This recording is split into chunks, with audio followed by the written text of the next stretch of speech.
You are listening to Leaders and Legends, a podcast featuring some of Indiana's most fascinating men and women whose impact has shaped our state, our communities, and us. Join us as we discuss their imprint on our history.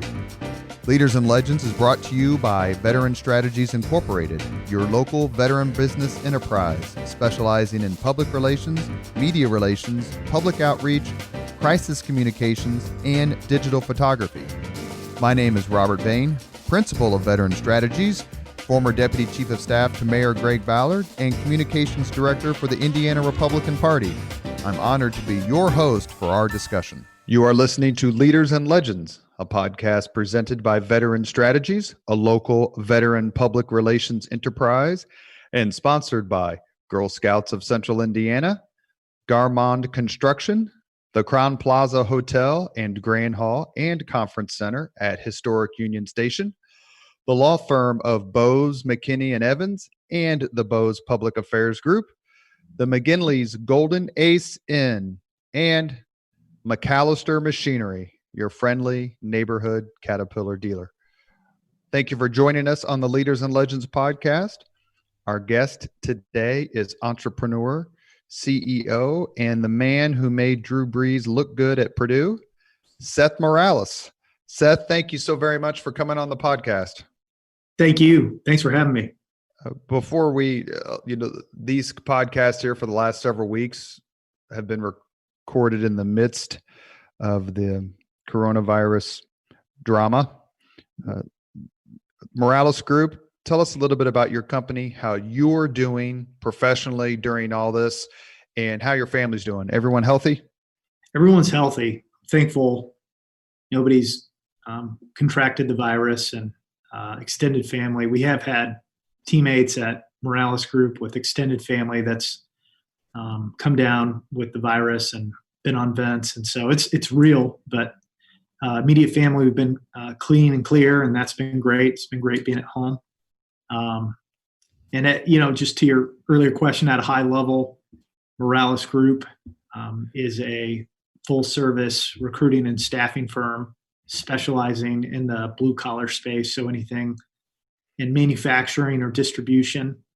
We have around 4,000 employees weekly that work for us throughout state of Indiana, Kentucky, North Carolina, and Texas. And it's been a labor of love for me the last 15 years, helping people move packages around that are frontline essential teammates right now that really matter to keeping America running and keeping packages on your front door. And so that's what we do at a kind of a high level.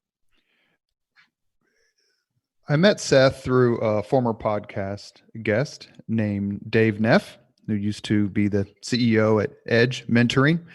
And I didn't have any frame of reference for Seth, quite frankly. And once I let people know that I had met him or that he was coming on the podcast, the exclamations of admiration flowed quickly and consistently. That's a testament to you and to your family and to your business. How important is it to you, not only as a citizen of Indianapolis and Indiana, and by citizen, I mean that in the Roman sense, and also as a businessman, to have that sort of reputation, that reaction where people go, man, Seth's great? That's a really good question. I think about relationships, and I think about relationships are greater than outcomes. And at the end of the day, I think your life's work is not necessarily what you built, but who you impacted. And so for me, having a legacy of sustainability, long-term relationships, and really valuing how I impact others, that's important. So we at Morales Group, myself, I always talk about people is greater than profit. And I think you can balance that and figure out a way to make a profit and also respect and lift people up. And I think when you kind of keep that sentiment throughout, your course of life, good things happen and people actually show up to your funeral when everything's said and done. How, for me, I don't know anything about the staffing business. I have some friends who are in it. or used to be in it. I'm thinking of the wonderful and beautiful and amazing Gina Surf, who I Oh, yeah. met a couple of decades ago now. How competitive is it? And since I'm going to assume it's ultra competitive, what's the Morales edge, the Morales difference? Yeah, it's highly competitive. I call it a saturated market. There's 220 agencies here in the Indianapolis metro alone. So it's kind of a dog eat dog world. I think what sets us apart, I think our differentiator, there's two things. One is I think the way we've built the culture from ground up and really focused on our people first. I think truly being um, I think a company that's focused on more of a purpose and less on a product or service. I think a lot of people have gotten behind, this idea of building a better future one story at a time with the workforce that we support. I think the other thing that's been really interesting that we've kind of hung our hat on is we've been able to kind of just tap into the roots of just a diverse and globally diverse workforce, and really accentuate that and lift that group up. And so everyone kind of needs a platform to be heard. And there are those that are, in my opinion, sometimes deemed non-essential or marginalized. And we feel like it's our job to be a good steward of lifting folks up and being a voice for them and trying to be an advocate in the employment space. So I think diversity and also our culture is a big part of how we differentiate on the front lines. In an ironic sort of way, given the description you just gave us about your company, were you uniquely prepared for what we've been experiencing due to the pandemic, or somehow were you not prepared? It seems like the former, based on what you said. Yeah, I'd say we were prepared. And I think the fabric of our team is tightly woven.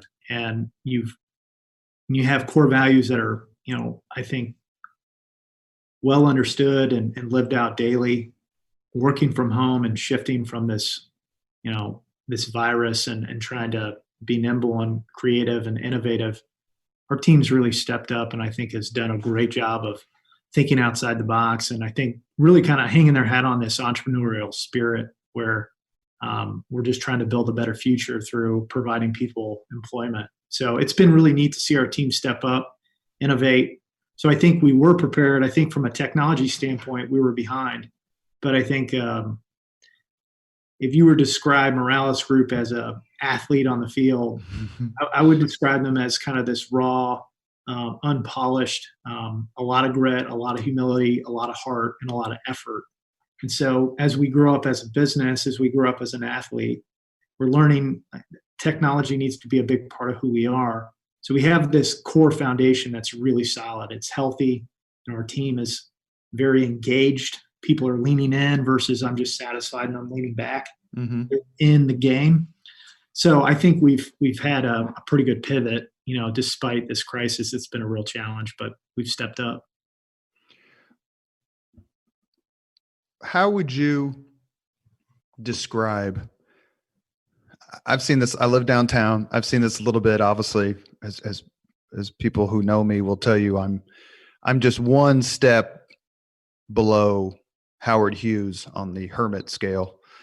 So the stay at home and quarantining hasn't really affected me that much, but it has affected a different group of people who are more outgoing, more extroverted.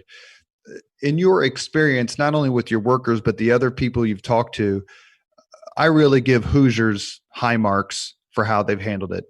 Is that your experience as well? It is. I think this has been a challenge for those, like you said, who are socially a little bit more engaged on the front lines. We've had a number of teammates that have kind of relished in this moment. We have not gone back to work yet. Our timing is July 1st, so we've held out a little bit, maybe longer than some employers have. There are those who are chomping at the bit to get back into the office, and we understand that too. I think the biggest kind of takeaway from this has been the mental aspect. Those that need some sort of activity and interaction, with somebody flesh to flesh, and then there's those that are quite, happy as a clam, doing their work from home. And so, as a leader, it's been an interesting balance trying to figure out, should we go back to appease those that need to be around people because we have such a familial, healthy culture? Mm-hmm. We hold back and support those. And so I think it's a little bit of a dance. I think being a leader and listening in and trying to understand what the overall vibe is. I think the core of all this is just, let's be safe. Let's let it run its course.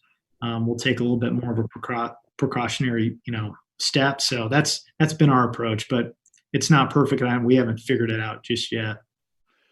Well, if you could figure it out, that'd be helpful to the rest of us. If you could Right. if you could bottle it and sell it like hand sanitizer, for lack of a better term, we'd welcome it. For sure. We would welcome it too. It's been fun talking to other leaders, just trying to figure out, their strategy. And you're right. Nobody has figured it out. And I sit on the board of St. Vincent's Health System, and I'm on these weekly calls, and, I've got some front hand, information, and still don't have it figured out. So it's a work in progress. Well, let's jump forward a little bit in the chronology, because I'm going to tie some kind of all these little thoughts together. Seth went to Purdue, as I mentioned earlier, through his connection as on the football field with Drew Brees, which we'll get to in a minute. But when you look at your time as a student, your experience as a leader, and you look at what Mitch Daniels is trying to accomplish up at Purdue, which is the most salient example, not only for Seth because he went there, but also for me because my son is in the aviation school at Purdue. And now he is not flying. He's back home living under his mother's rules. So that's thrilling.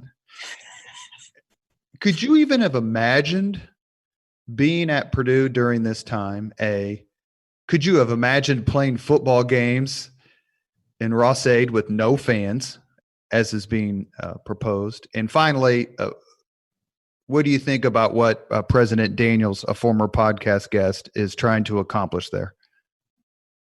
We'll get to the Daniels comment at the end. I love what he's doing, but to answer the first part of your question, what would life be like if I was on campus at this time?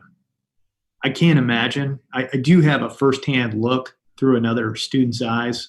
We are working with an intern from Purdue right now, and he's a part of the men's football team. He is an All-American wide receiver. His name's Rondale Moore, phenomenal student, 3.9 GPA. And we're talking weekly on a Zoom call just to kind of huddle up. And, the uncertainty it's a challenge, I think, working out at home and not being able to be with the team, not being able to be on the field with your quarterback, not being able to be in the weight room or the film room. So there's a lot of uncertainty there. And I think it mentally kind of can mess with you. I recall when I played, 9/11 occurred during the season, and we were playing Notre Dame that week. And that game got pushed. It got pushed to the end of the season. And 9/11 was such a monumental moment in our history, and it had such a big impact. I remember in my apartment watching the Twin Towers collapse and thinking about, oh crap, like, what is this going to do with practice and how's this going to impact life? But this virus has had so much more of an impact on school and life than what 9/11 did. And so just from a college standpoint, at least as a student, I think it's had much more of an impact. So I can't imagine what it'd be like. I think that'd be really challenging. I think with Mitch Daniels, I mean, I'm a fan myself. I think what he's trying to do with, no nonsense, like we'll come up with a plan in the fall. We'll maybe shorten the school semester, by Thanksgiving. He's leading the charge. I think school at universities will be disrupted with this, but I think he's already kind of seen that and has made a lot of the right core foundational moves to make sure that I think Purdue sustains into the future and also is kind of a front runner. So I don't know if you saw his speech, his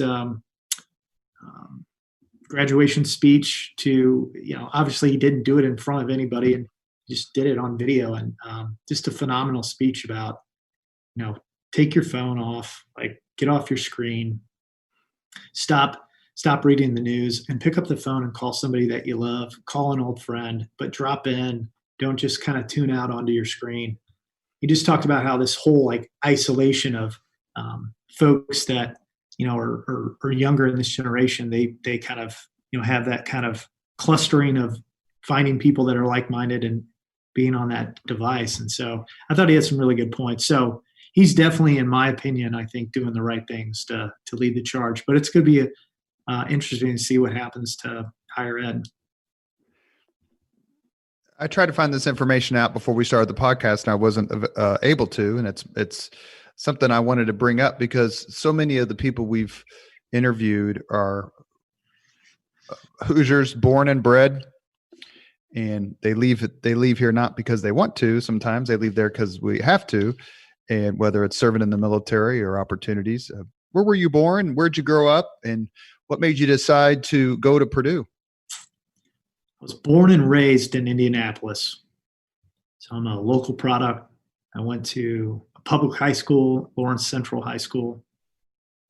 Grew up out in the Geist area.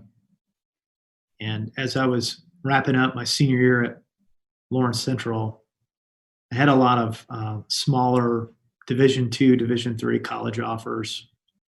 And I got accepted into Cornell.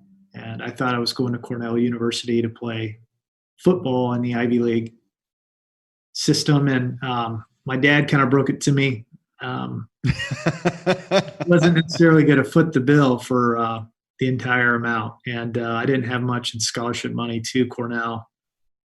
And so the option B was to stay local and go to Butler. And I didn't have any Division I offers, and I didn't have any Division I walk-on offers. So kind of, a small white kid, 5'9", 150 pounds, probably wasn't going to get a lot of looks. We ran the football all the time in high school. So I went to Butler and played football there. I was fortunate to become a starter as a freshman and lead the team in receiving and touchdowns, and enjoyed that time there. Felt a little bit like prep school for me. Butler is known for basketball, not necessarily football, although their program's gotten a lot better. No knock to the Butler Bulldog football program. Love those guys. And so, I had a little brother who was playing CYO football here locally, and he had a coach who played at Purdue in the 80s. And my dad asked him if he could help me maybe share some film to some of the different programs that he was affiliated with, especially with Purdue, because he was a former player there. And this guy's name is Pete Quinn, and he took my information and gave it to coaching staff. And it basically kind of opened up the door at a small crack, and I got a chance to walk on up there as an invite. And, fast forward, it ended up working out. But I was pretty fortunate to have, a local connection. This guy went to Cecina, then he played at Purdue, and he didn't know me from Adam, but he knew my little brother, and some film helped that I was doing some good things at Butler. So I got the nod that way. Butler probably didn't have that many more students than your high school. No, very similar. Very similar. I think Butler at the time maybe had 1,000 in our freshman class. So Lawrence Central was pretty close in size for sure.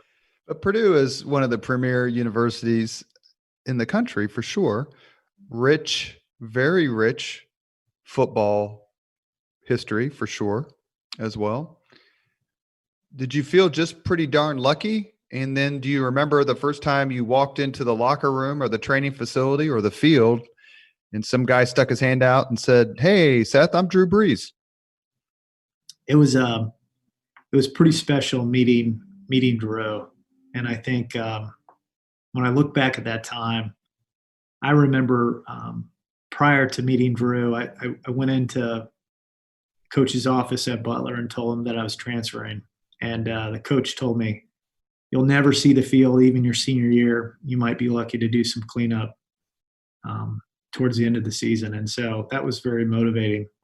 So I remember walking on. I remember coming up my first practice up at Purdue. It was in the summer. It was ahead of the fall season, and the guys were playing 7-on-7 in the big stadium in Ross-Ade. And Drew was our quarterback. And about 10 minutes into playing, I had a pass from him kind of down the middle, 30-yard kind of seam route. And I caught it, diving catch, laid out, just showed that I had a willingness to sacrifice my body and also catch the ball. But I remember there were some coaches in the stands. They couldn't be down on the field, but they were up in the stands watching the players play. And I think that was that signifying moment to me that, I could compete. And what was neat about Drew is, he was, indifferent. He didn't care if you were a, invited walk-on or you were a 4 or 5 star, recruit. He was going to treat you all the same and speak truth, call you out, also encourage you. And so I really appreciated somebody like that, who kind of was a little bit of an underdog himself. He went to high school in Texas, tore his ACL, was not highly recruited. I think he had an offer at University of Kentucky and Purdue, and that was really it. I think Texas schools kind of passed on him because of his knee injury. So he was a guy that I think has that kind of bulldog, unsung hero. I'm going to do what it takes to kind of get that chip off your shoulder and prove everyone else that you can do it. So pretty special moment for me as I was coming into the program, knowing that I had a quarterback that got what it meant to kind of step up and be gritty. Were you guys in the same class? He was 2 classes ahead of me. So he was a senior when I was a sophomore when he moved on. So I got to play with him for 2 seasons. So I kind of missed him a little bit because he was a little bit older in age, but it was a great opportunity being with him for those 2 years. You read about quarterbacks in college or pros and how they throw the ball in a way that's not anticipated. So the first time that you caught passes from Drew Brees, were you thinking to yourself, man, I've never had anyone throw me the ball this way before? Yeah, I definitely got that from Drew. There were other quarterbacks around Drew that had a bigger arm and a faster arm, but he was extremely accurate, and he could put the ball in a place that most other quarterbacks I haven't seen do. And what was really neat about being on the field and being in that system, the Purdue system, it was a basketball on grass. We were throwing the ball 60, 70 times a game. He continued to be accurate with a lot of his throws. And so a guy that, like myself, a walk-on, I was typically a 3rd or 4th option in a lot of the offensive systems. I could still catch 40 balls a season. It was because he was so accurate and he could read through his progressions. He was that talented at kind of working through the system. And he was so accurate that you were going to get a lot of opportunities if you ran the right route. So I tell people a lot of times, right place, right time, right system, right quarterback. If you could catch the ball and you had a little bit of juice on you on the field, then you were going to make some moves and make some plays. And he seems to be, my pro team, the Miami Dolphins, had a chance to sign him about 14 or 15 years ago. Didn't, because of his, supposedly degenerate, debilitating shoulder that wasn't going to be able to hold up. That was about 450 touchdown passes ago. But you read about him a little bit, and it seems, and this also seems to be something you share, Drew Brees's commitment to New Orleans and its people is inspiring and astounding. And when you stay in touch with him or you read about what he's doing down there in the paper, is that the Drew Brees you remember? And do you think to yourself, you know what, I'm going to do some of that stuff here in Indiana?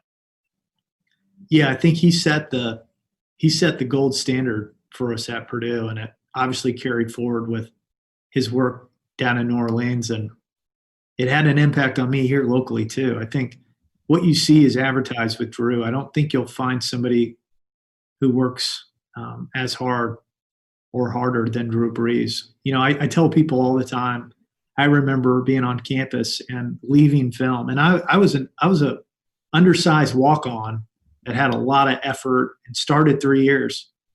And I felt like I put in a lot of time on the film room or in the weight room. And I'd be walking in or walking out to finish up my night, and Drew would be walking in with a tape, hands full of tapes, videotapes to watch, film for another 2 or 3 hours. So he was so talented on the bookends of the day. He would wake up early, put in the effort.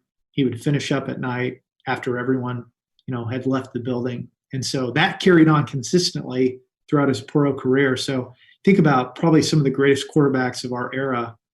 I think about Tom Brady and Drew Brees, and those guys just, while, naturally gifted, very accurate passers, they probably outworked every single other quarterback that's come into the league because of their work ethic. And so that's been special to see, consistent year over year with what he's done. And then just to see his body of work as a dad, as a leader, just what he's done for the city. I tell people all the time, I think Drew could run for office. I think Drew could be a CEO of a publicly traded company. I think he could. Obviously, he signed this contract with NBC to lifelong to do commentating. He just has that ability to lead in a much, I don't know, just it's an uncanny way. And so, it's definitely had an impact on how I roll here in Indy and what I do with our business and how I want to be portrayed as I go forward. A lot of times you hear that, and moving beyond just Drew Brees, but the entire scope of every sport, that athletes, particularly high-profile athletes, have an obligation to be involved socially or in the community. Do you believe that's true?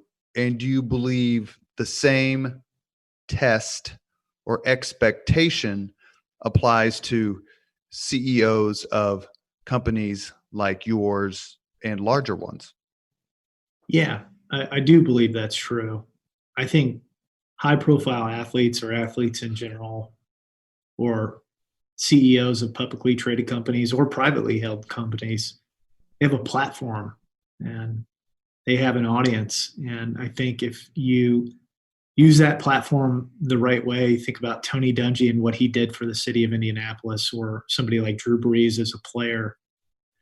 Think about Mitch Daniels. Just these leaders have such a voice and an opportunity to make a positive impact and get kind of their message across. I think it's vital. For me, I saw this opportunity of being promoted to president and CEO as a way to broadcast our brand, but also to be a good steward of the opportunity that you have. And so I have a platform. There's many people that I think listen in, whether it's on LinkedIn or in our, four walls inside our office space.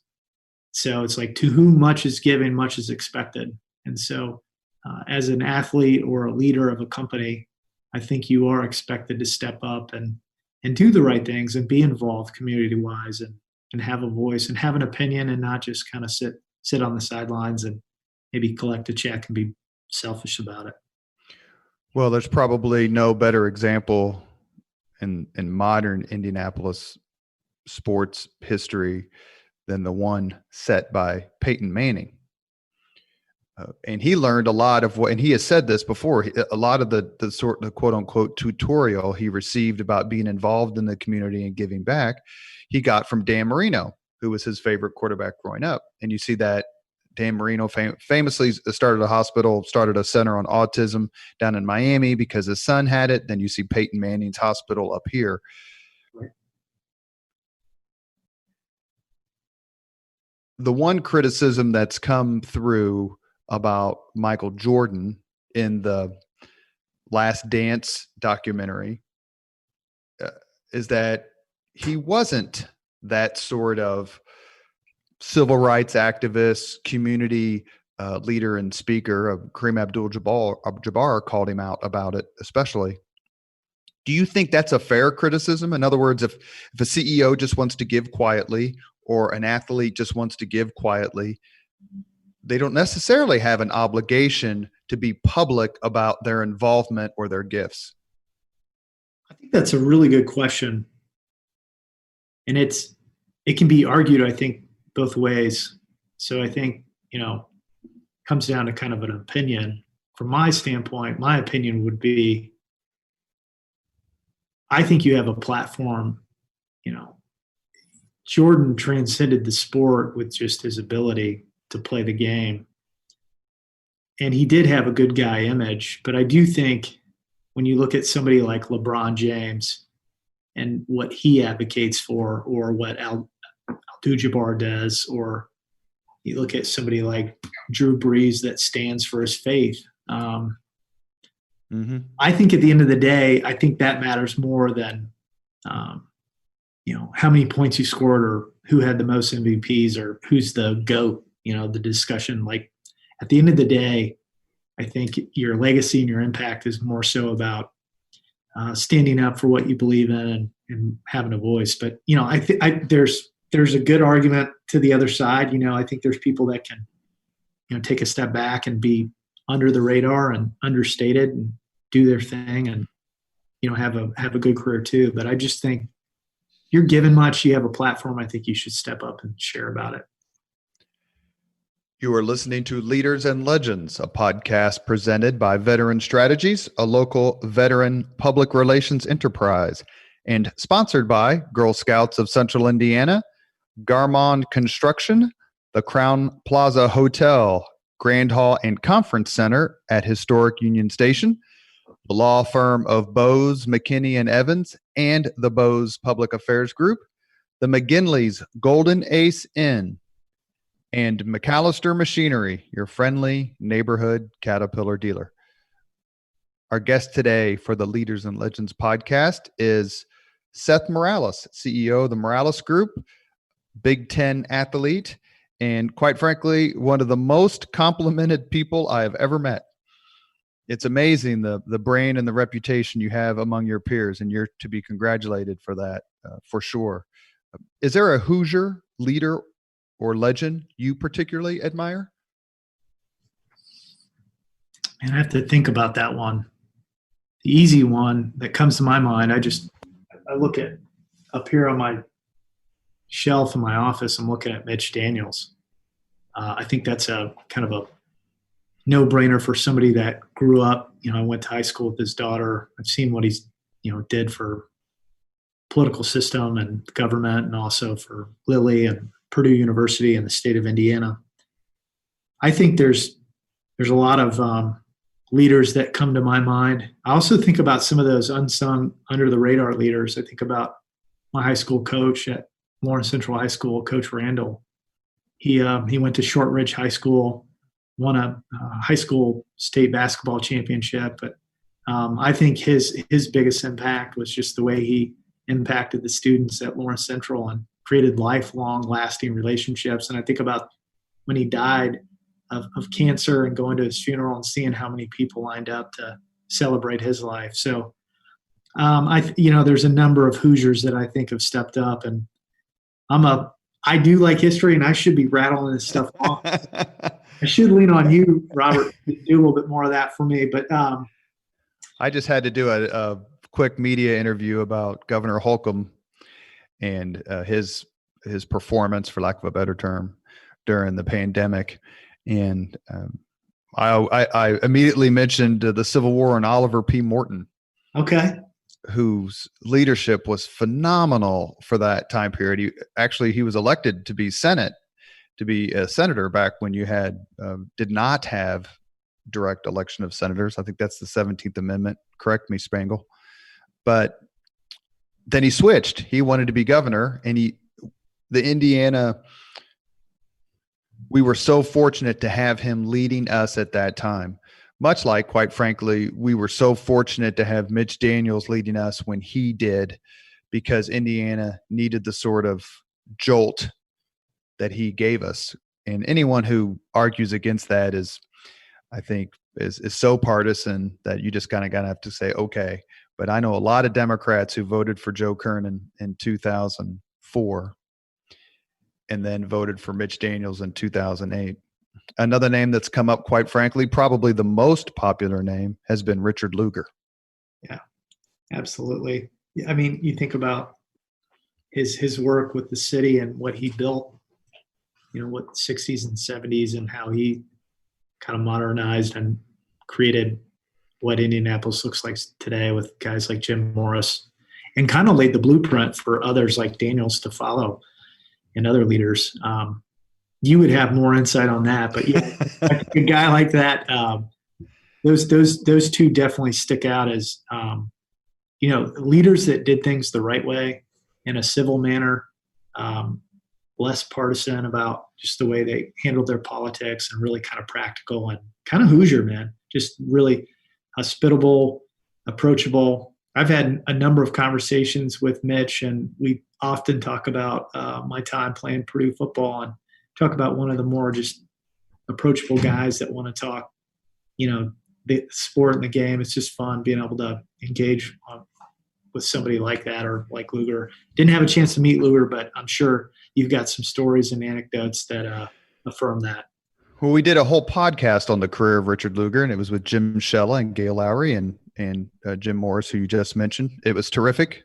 I was born 6 weeks after Lugar won mayor for the first time.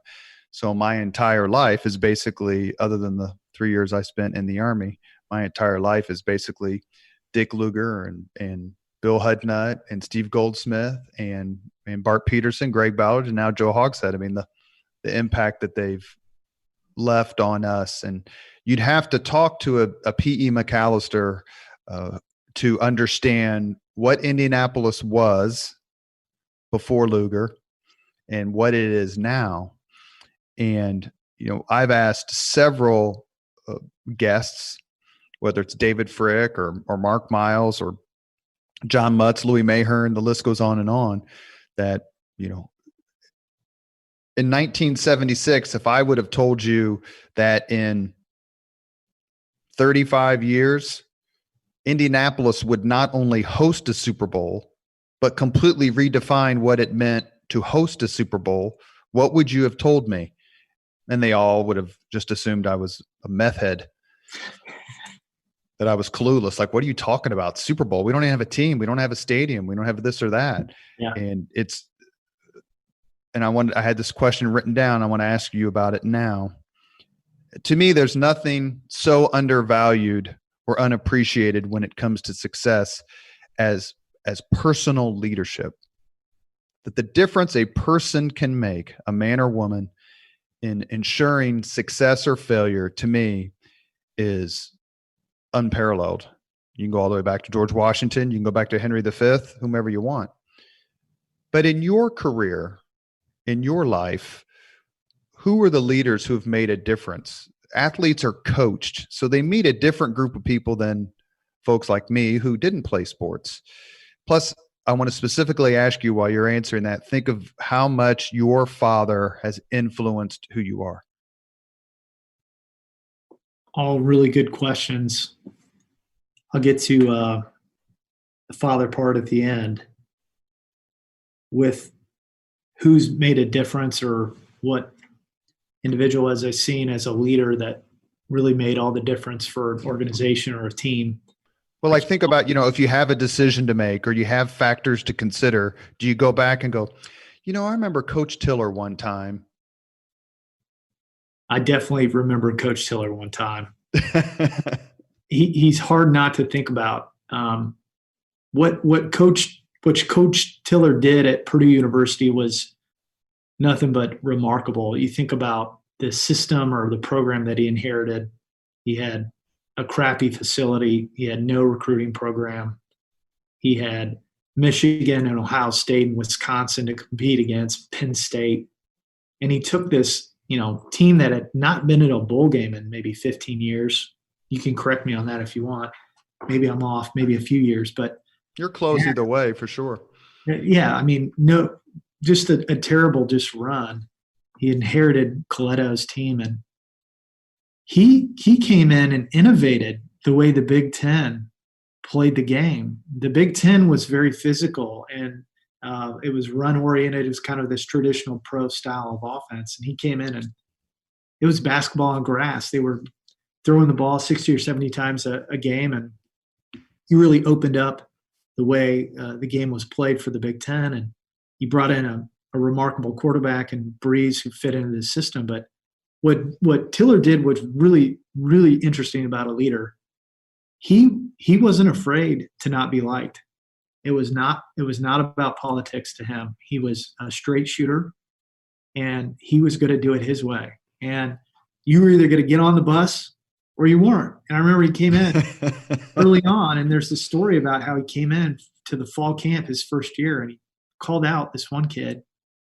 And he told the kid to pack up his stuff and leave. He was caught, drinking. He had some bottles in his room, and he just set the tone right off the bat. He did not care who you were, whether you're a 4-star starter or you were somebody that was a walk-on. He treated everyone the same. And so I think about somebody who came in and really cleaned up a program, took it from bottom of the Big Ten to, maybe at least 7 or 8 years of competing for the Big Ten championship. One year we won the Big Ten championship. Somebody who wasn't afraid to say, you know what, this is what I'm doing. This is why I'm making this decision, and not being afraid of not being the most popular guy. I think about the same thing with Drew Brees. Drew Brees was not afraid to call you out in the huddle, even if you were the star receiver. He would call you on your He was not afraid to pull you aside and pull you by the face mask and say, hey, man, get yourself in check. One of the more miraculous gets for the Leaders and Legends podcast was Coach Gene Cady, who I literally ran into at the Cityway YMCA and blurted out, "May I shake your hand, even though you caused my heart to break more times than I could count?" And he came back and said, "You broke our heart too." And I'm like, I played chess. I didn't really break your heart, but I get where you're coming from.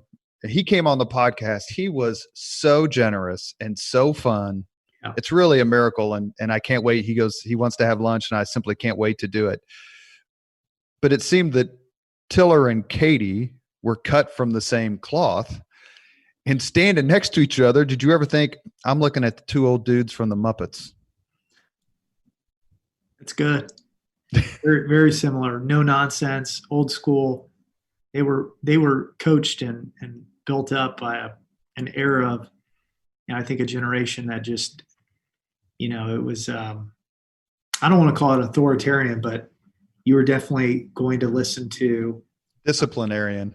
Disciplinarian's a better word. Yeah, that's good. I remember seeing Coach Tiller a couple months before he passed. I got a chance to go out to his he had a ranch in Wyoming, and I got a chance to kind of tie some loose ends up with him because I didn't finish my career on the highest note. And I remember, I didn't necessarily get this long, drawn-out conversation where we buttoned things up together, but he did tell me he loved me, and you could tell that he had this soft side to him, and it came, I think, later on in life. But, Joe was a disciplinarian, and he played the mental game well, and he was not afraid to call it how he saw it. And I think while I am not cut from that same cloth, it definitely gives you, I think, as a leader, some insight as to, you're going to have to make decisions. You're going to have to fire somebody that's not getting the job done. And if you can think about, you're going to make unpopular decisions, and that's okay. It's what's for the greater good of the team or the company, and be okay with that. And so he helped me kind of put my sights on, if we're going to make this decision, we're going higher and onward and forward. And so he helped with that. So great example of leadership for sure. A few minutes ago, I asked you about, specifically, we were talking about coaches and leaders. And as an athlete, you meet so many people who are trying to teach you the right way to do things, position coaches, head coaches, the list goes on, professors in college. But before we move on, because I want to specifically ask you about the Rose Bowl. Please talk a little bit about your dad, your parents, how they shaped you, how they made you the person you are, and put you on the path for what clearly has been a successful career. So I've been pretty fortunate. I have two parents that have been married for 45 plus years, and they were high school sweethearts at Lawrence Central High School, and they both graduated from Purdue University. And I've got a unique blend of both of them. I'm not more so like one or the other, and they both have some wonderful traits or skills. And my dad is highly relational. He's a big teddy bear, and he's very genuine with the way he gives. He's a very generous guy.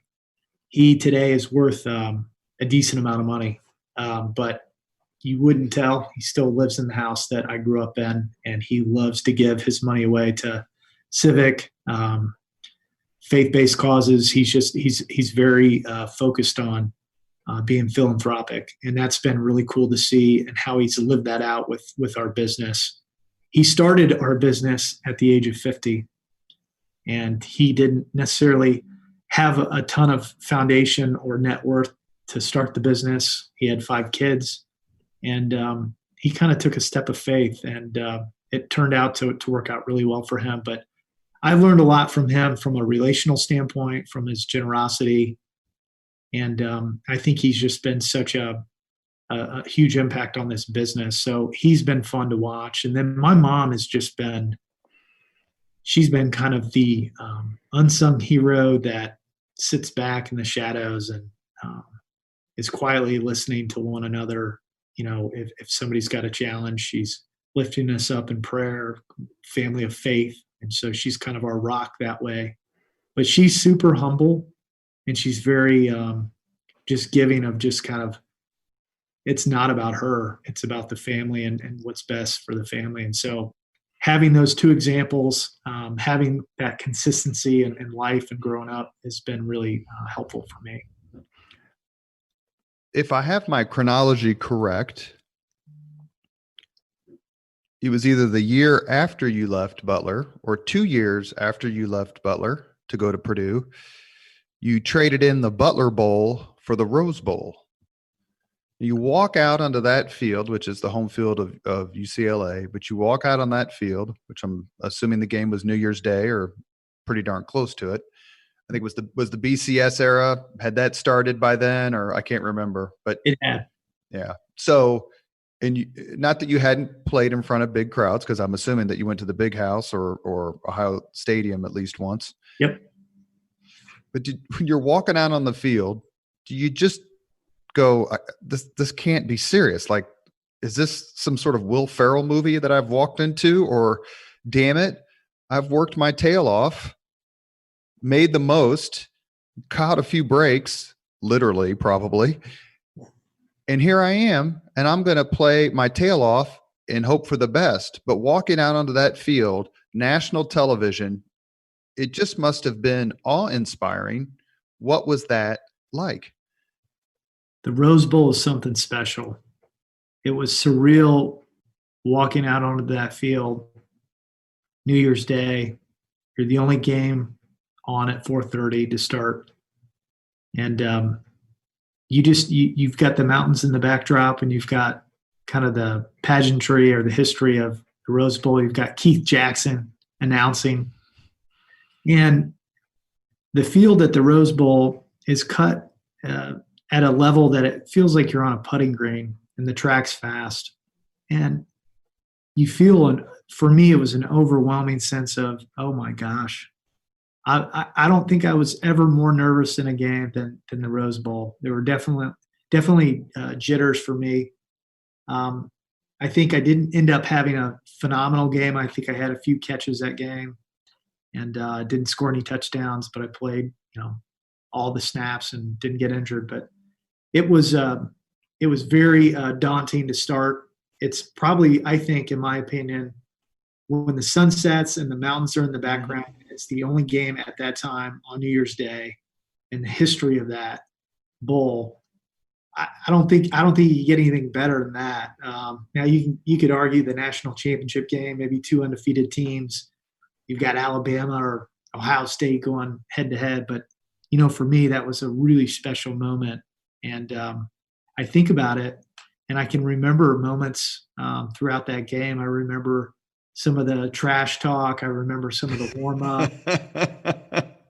I remember late in the game, I remember what it felt like, as we kind of ended the game and going to the locker room and afterwards, what we did. So very special moment indeed. And, there's only so many people that get a chance to step out onto that field and actually play and start. And especially for Purdue, a program that hadn't been in the Rose Bowl in 30 plus years, that was pretty special. That was their first appearance since Bob Greasy won the Rose Bowl. Yep. UCLA, USC? I forget which team he beat. USC. Yep. And did USC have OJ at the time? It was like 67 or 66, 68. They may have, or OJ may have graduated, and Purdue had Greasy and Leroy Keys, and I think they won in 68. Maybe OJ graduated in 67. Maybe I'm wrong. Maybe OJ was on the field. Because 67's when USC beat IU. But people don't, not to be as my friend April Gregory would say, a reversible jacket. And that's those of us who root for Notre Dame in football and IU in basketball. Oh, yeah. She says it with much derision. It's so judgmental. But to give Purdue its credit, they did very well against the Notre Dame teams of Ara Parseghian. And I think Purdue and Alabama are the only schools that have each produced 3 Super Bowl winning quarterbacks. That's right. Pretty special. Namath, Stabler, and Stabler. You're talking about Alabama. And Bart Starr. Bart Starr, Namath, and Stabler. And Purdue has Len Dawson, Bob Greasy, and Drew Brees. That's right. But after college, and when you and I met, when I came to your office and talked to you for a few minutes, when I found out that you, after Purdue, committed the apostasy of enrolling at the University of Notre Dame for your MBA, I guess that's not as bad as going to IU Bloomington to get your law degree, but it's pretty darn close. Oh, man. Not a popular decision. My with your parents, with your friends, with your teammates, on and on. Yeah, there weren't too many people happy about that. I think 2 things happened. One, I had a really, really crappy senior year game up at Notre Dame, and it was late in the 4th quarter. We were down by a touchdown, and we were driving. It was 2-minute offense, and I was running kind of a crossing route. And Kyle Orton was our quarterback at the time. Brees had graduated, and he threw me this pass, and I dropped it. It went off my hand. Defensive back caught it, intercepted it, and he took it to the house, and they won. That was kind of my defining moment for my senior year. So I left the game, leaving something on the field at Notre Dame. So for me to go back there, it was kind of like my opportunity to say, all right, I'm going to finish it what I didn't finish up here. And whether it's not on the field anymore, I'm going to do it in the classroom. And I also had a wife who got into the program before me, and I'm competitive.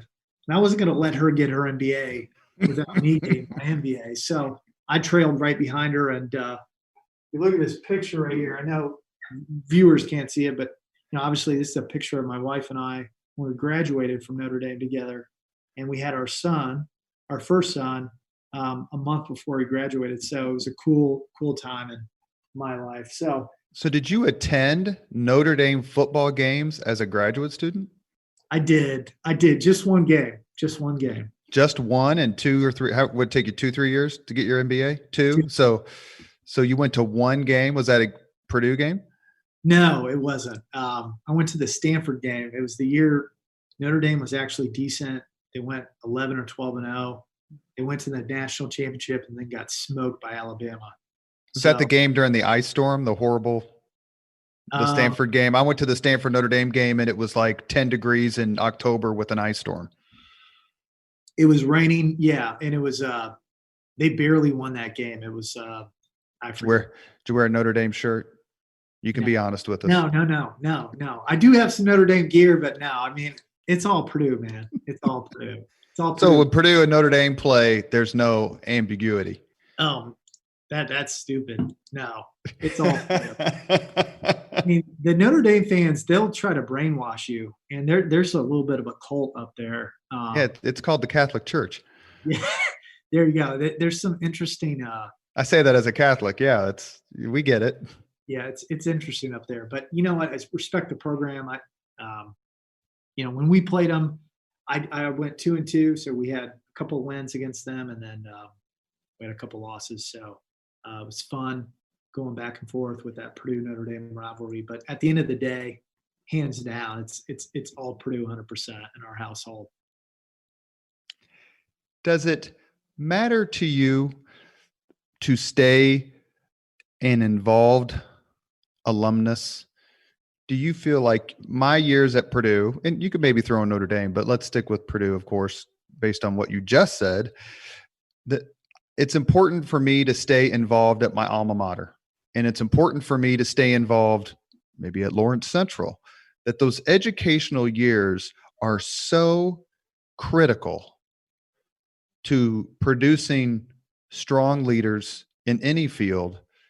Do you feel like, if I go back and I speak to a business class at Purdue, or I go back and I speak to to people who are seniors at Lawrence Central, how important is that to you? And do you believe that you can make an impact? It is incredibly important to me.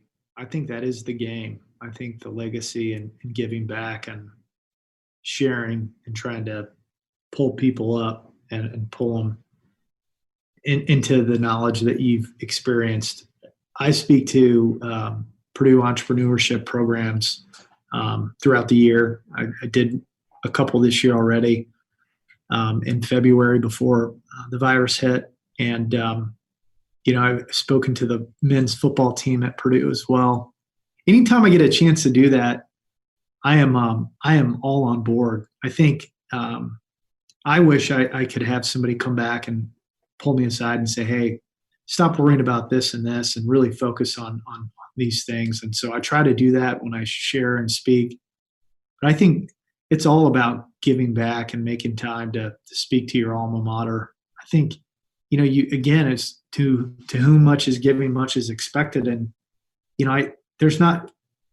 if you're not going to do it, there may not be another leader who's going to step up. And so I'll speak at a small, local high school, the men's basketball team. I don't care. Like that, to me, that geeks me out. I think it fills my cup up because A, I know I'm trying to pour into these kids and try to add some value, and B, at some point they'll remember who you are. They'll remember some sort of relational connection, and it'll come back around at some point. And maybe you can help them out with finding employment, or you can find a way to work together. And so that's, at the end of the day, that's what really matters. And I think as leaders, finding folks that are young and innovative and having different networks and not just being in one cluster of an age segment, but going up and going down and going across, like being able to, have different, age groups where you can connect with, that really matters. So that's important to me.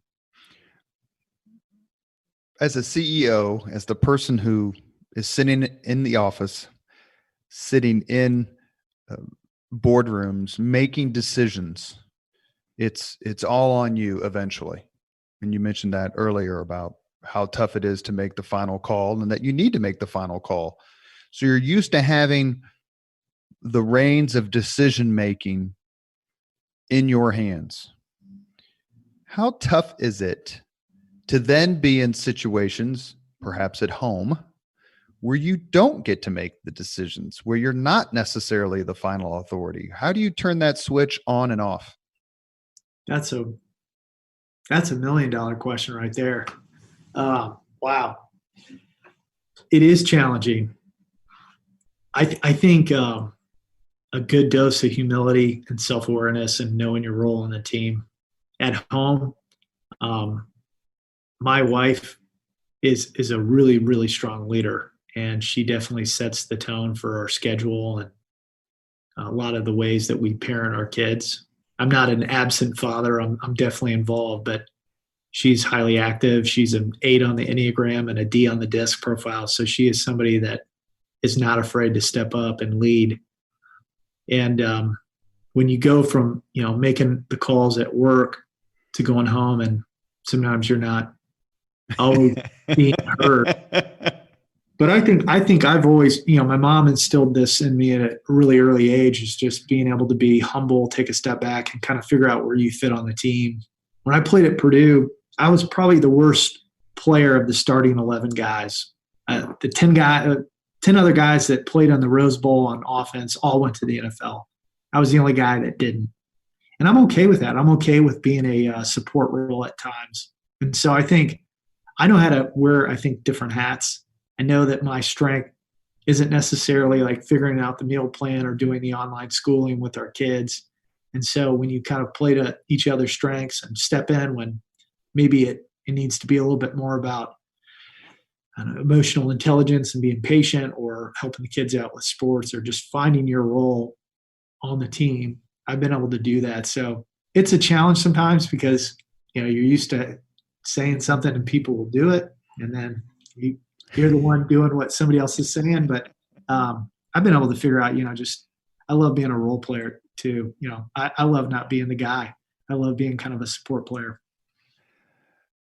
You are listening to Leaders and Legends, a podcast presented by Veteran Strategies, a local veteran public relations enterprise, and sponsored by Girl Scouts of Central Indiana, Garmong Construction, the Crowne Plaza Hotel, Grand Hall and Conference Center at Historic Union Station, the law firm of Bose, McKinney and Evans, and the Bose Public Affairs Group, the McGinley's Golden Ace Inn, and MacAllister Machinery, your friendly neighborhood Caterpillar dealer.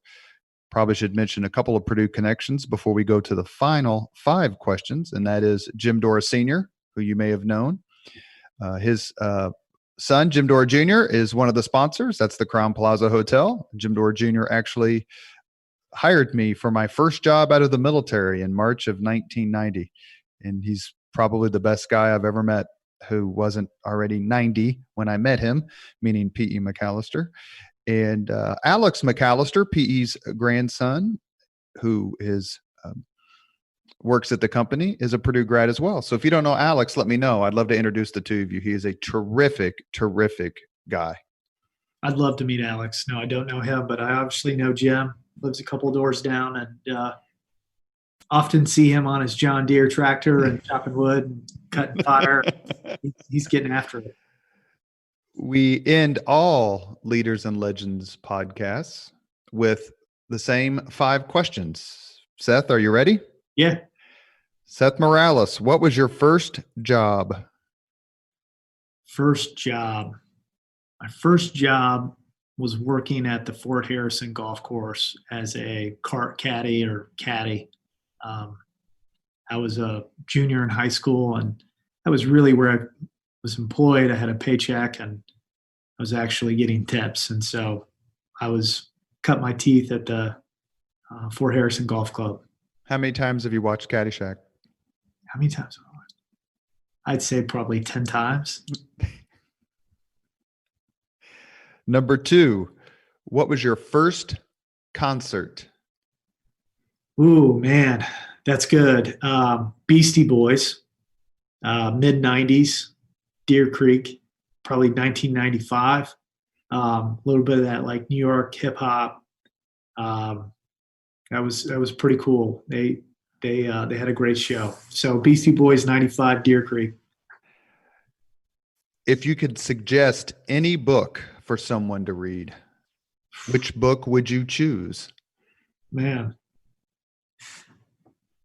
I've got a few right here, but if I had to choose right now, man, I like this one a lot. I do this one a lot. I share this with a lot of up and coming college grads and just young professionals, but I love Never Eat Alone.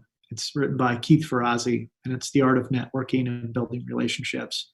I think it's one of the best practical, tactical guides to how you build a network the right way. Number 4, if you could witness any event in history, be there as it happens, which event would you choose? Well, I'm a sports guy, so having a chance to see, I think going to a national championship football game, going to a game where it had such an impact on me at a young age. I don't have a specific game in mind, but if I could go to a tight, close game, national championship, this would probably be mid-90s. I'm trying to think of who came out in the mid-90s. Maybe it was Nebraska, maybe it's Miami or Florida State. That would be kind of an ideal moment for me. Last question. If you could have dinner with anyone living today, 2 hours off the record, whom would you choose? 2 hours off the record. Man, these are good questions, man. That's tough. Benefit of an IPS education. If I could go back, if he was still alive, think about Billy Graham. I think that would be pretty cool to see about, just how he used his God-given ability to, impact others, his oratory skills, just asking him about the stories. I think that'd be interesting. Living today. Oh, man, my bad. That's all right. Living today. Man, I'd call Drew back up. I'd have 2 hours with Drew. I'd totally do that. That would be fun to see what he's done. Ask him some kind of inside the locker room questions. So Drew Brees would be my answer.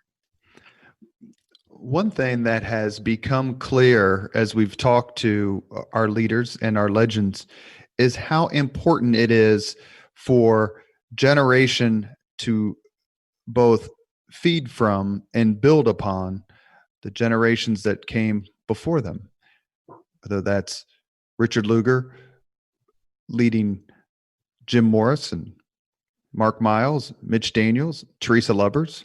The list goes on and on. We've been fortunate enough to talk to some younger folks who are making their mark. Ryan Vaughn specifically is someone who stands out, along with Dave Neff, Maggie Lewis. But Seth Morales is right there. And don't take my word for it.